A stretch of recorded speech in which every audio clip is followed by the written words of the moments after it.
Доктор Гайс Бадер спечели приз за мениджър на дентална практика тази година. Повече за третия конкурс менеджер на дентална практика ще научим в следващия материал. В конкурса менеджер на дентална практика се формираха 3 категории. 12 дентални практики се състезаваха за отличията менеджер на дентална клиника и менеджер на дентален кабинет. Приветствие към номинираните специалисти на най-престижните отличия за стоматолози в страната отправи главният директор на Международен панаир Пловдив Иван Соколов. Дентален център на доктор Гайс.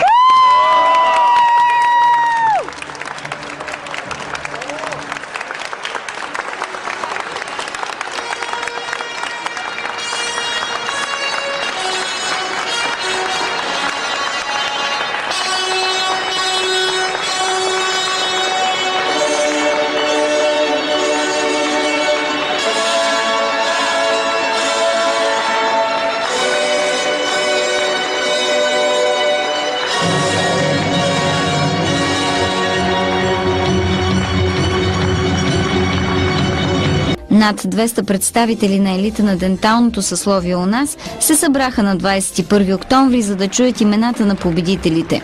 Целта на конкурса е да открои и отличи дентални практики, които създават комфорт и модерна лечебна среда за пациента. Затова българските зъболекарски оскари се връчват по време на международната изложба Medicus Dental Galenia. По традиция, официалната церемония по награждаването се състоя в Виенския павилион на Международен панаир Пловдив. Водещи на тържеството бяха авторът на предаването на Нова българска телевизия преди лекарствата, доктор Неделя Щонова и Емил Кирилов.